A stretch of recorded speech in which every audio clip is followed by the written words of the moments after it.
Olá, seja bem-vindo para a 6ª aula de estudos do Antigo Testamento, História de Israel. Nesta aula, nós vamos estudar a monarquia dividida, isto é, os reinos de Israel e de Judá. Eu disse na aula passada que a sucessão de Davi já foi tumultuada, a de Salomão muito mais. Isso é, todos querem o poder, todos se acham os legítimos herdeiros do trono de Davi. E a crise provocada pela opressão salomônica gerou revolta no norte com Jeroboão, como eu disse na aula passada, e tem a sua narrativa registrada a partir do primeiro livro dos Reis, capítulo 11.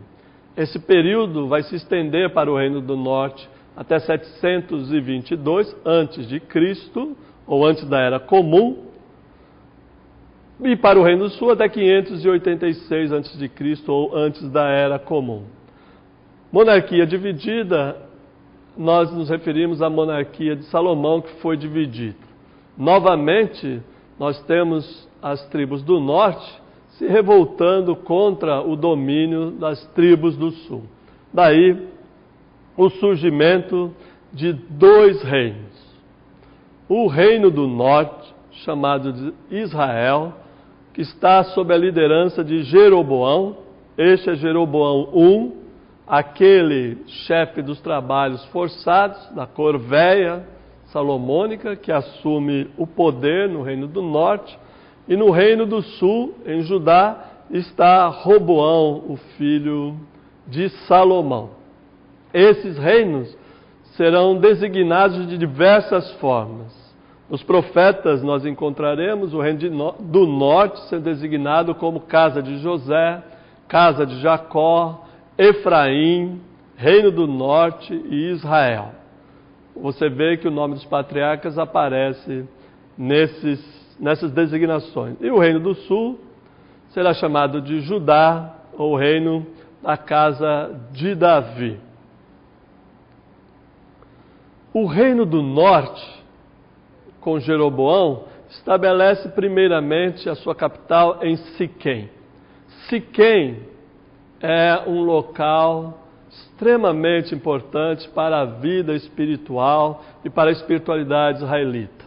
Josué 24 testemunha a assembleia que nós chamamos de Siquém, onde o povo de Israel tem que decidir se vai continuar fiel e servir ao Senhor Javé ou se vai a servir os deuses dos antepassados. Ali é formada uma aliança dos adoradores, vamos chamar assim, dos verdadeiros adoradores, usando uma linguagem do Novo Testamento, de Javé. Siquém, então, é simbolicamente um lugar muito poderoso. No imaginário do povo, é ali que o povo se compromete com Deus. Obviamente que depois será mudada a capital para Samaria ou Samaria. Mas inicialmente, Jeroboão, em um golpe de mestre, se estabelece em Siquém. Mas, contrariando ao que se espera, será em Betel que o Jeroboão vai estabelecer o santuário de adoração do norte. Betel será o contraponto ao Sião, isso é, o templo de Jerusalém.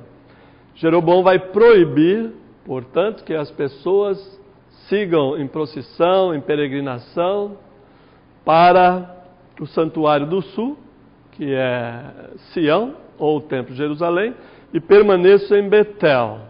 Este nome é importante porque significa a casa de Deus e é um antigo santuário das tribos do norte. Com essa posição do reino do norte, em ter o seu próprio santuário, sua própria administração, seu próprio rei, as tensões com o reino do sul vão aumentando. Por períodos bastante intensos e significativos, os irmãos chamados assim, Israel e Judá, estarão em conflito. E essa tensão começa exatamente com essas atitudes unilaterais do Jeroboão. Na política expansionista do Reino do Norte, vão ser formadas coalizões com os povos vizinhos. Alguns inimigos históricos de Israel passarão agora a ser amigos, ou a ser irmãos de armas. Por exemplo, a Síria, que tem sua capital em Damasco, que por muitas vezes atacou Israel, se torna agora parceiro comercial, militar, político. Porque ao sul se tem um inimigo comum que é o Egito, e ao norte o inimigo comum que é a Assíria. O Reino do Norte tem uma dinastia, depois da sucessão de Jeroboão, centrada na figura de Omri. Omri tem um longo reinado no norte. E os seus filhos, a sua descendência, reinará por muitos anos também. E é com Omri que começa ou se agrava o conflito entre o deus Baal, que é um deus cananeu, contra o deus Javé. Isso é muito significativo na história de Acabe. Acabe, que é da dinastia de Omri, casa com Jezabel, que é uma mulher cananeia e, portanto, adoradora de Baal. Esses casamentos foram bastante tumultuados para o povo, porque o resultado desses casamentos gerou quase sempre idolatria. Então, a dinastia de Omri se encarrega de agravar a situação.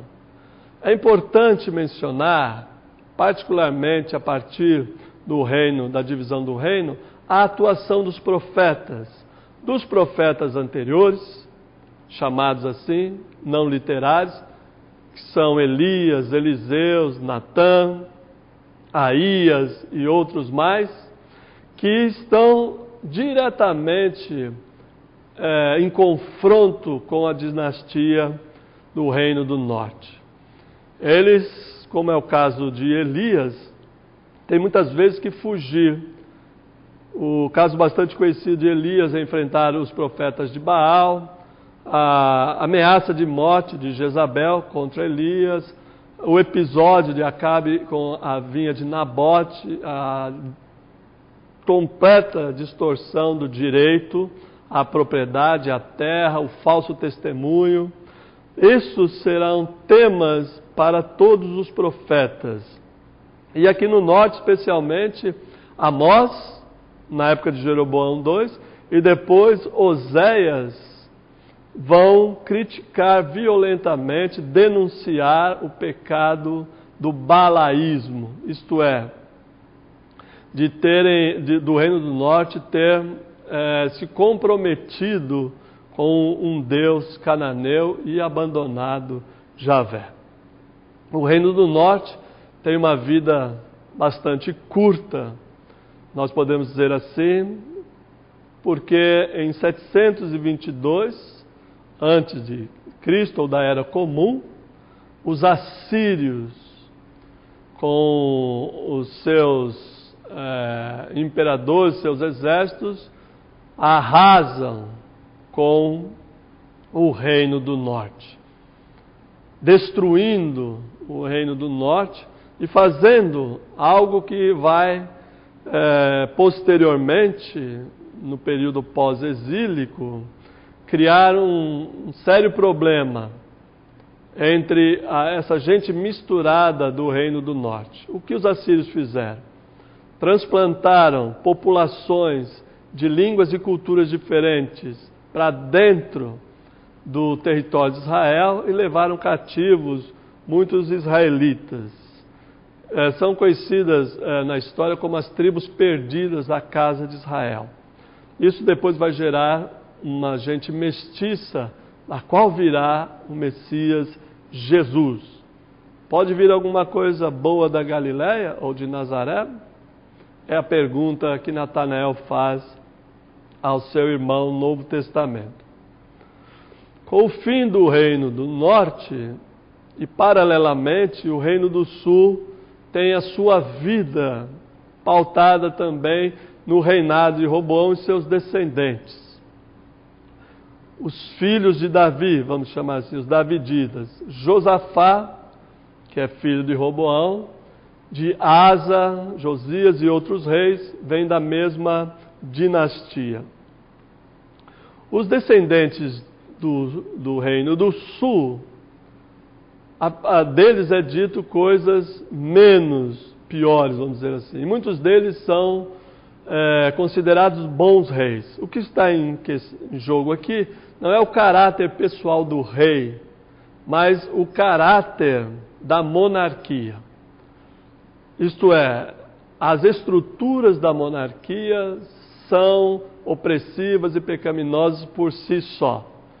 Mesmo que o rei tenha boa vontade, seja temente ao Senhor, a monarquia está condenada desde o seu início ao fracasso total. Mas o Reino do Sul lida melhor com a monarquia e faz alianças para se manter viva. Isaías, capítulo 7 a 9 de Isaías, faz menção da guerra sírio-efraimita. Acás está com medo do ataque assírio sírio, e faz aliança, e quer fazer aliança com o Egito. Fato que o Isaías desencoraja, dizendo que o Senhor vai libertar, vai mandar um menino para libertar o seu povo. O que acontece depois, no reinado de Ezequias, que está com o domínio assírio, ameaçado pelo domínio assírio, o rei da Síria, Senaqueribe, vai tentar atacar Jerusalém e vai ser rechaçado. E nesse período assume Josias, um menino de 8 anos, que começa a reinar. Certamente os tutores é que vão governar até que ele atinge a maioridade. É com esse rei que nós vamos conhecer o que nós chamamos de a reforma deuteronomística. Narrado na Bíblia, e vocês podem ler detalhes no material impresso, Josias faz a reforma deuteronomista. Ele acha um livro, provavelmente os primeiros capítulos, 12 primeiros capítulos do livro de Deuteronômio, e este livro perdido ou escondido, ninguém sabe, serve de base para uma ampla reforma política, econômica, mas sobretudo religiosa. Não vamos esquecer que este período, religião, política, caminham de mãos dadas. Não há como separar essa estrutura. Portanto, se falamos de política, falamos de religião. De economia, de religião, não há como separar. E a reforma deuteronomística é a derrubada dos altos, isso é, dos postes ídolos, dos altos, dos lugares de culto a Baal e aos outros deuses. A reforma josiânica, então, realinha, ou pelo menos tenta realinhar o Reino do Sul à vontade de Deus. E esta vontade está expressa, sobretudo, no livro de Deuteronômio. Justiça social, amparar o pobre, o estrangeiro, a viúva, fazer a justiça em nome do Senhor. Mas a sombra no horizonte começa a aparecer com o Império Babilônico. O Império da Babilônia começa a fazer sombra com a sua política expansionista sobre os reinos que eram dominados pela Assíria.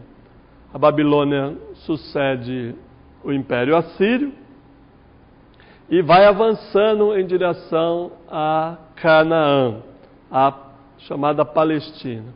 E logo Nabucodonosor está às portas de Jerusalém. Há duas deportações importantes, entre outras, não foram apenas duas, mas duas importantes deportações aconteceram. Uma em 596 a.C., quando Nabucodonosor cerca Jerusalém e leva muita gente cativa. Não destrói a cidade, e nem o templo, mas leva uma legião cativa. Vai entre essas pessoas os ourives, as pessoas que têm talentos manuais e parte da corte, exilada como reféns políticos. E há uma segunda deportação, que é uma década mais tarde, em 586 AC, pois Sedecias, que era o rei que estava, vamos dizer, refém de Nabucodonosor, de uma atitude que nós consideramos louca, né? Para de pagar tributo à Babilônia, conspira para se libertar do jugo da Babilônia. Então Nabucodonosor põe os seus exércitos novamente contra Jerusalém, destrói os muros da cidade e põe fogo no templo, destruindo toda o culto, a adoração, e leva os utensílios do templo para a Babilônia. Essa é chamada segunda deportação. E aqui acaba o Reino do Sul. Em toda essa divisão dos dois reinos, nós vemos a atuação profética de forma como nunca mais haverá, não houve antes e não haverá depois do exílio. Bem, sobre a monarquia dividida, era isso que eu gostaria de falar com vocês. Espero vocês para a próxima aula. Obrigado.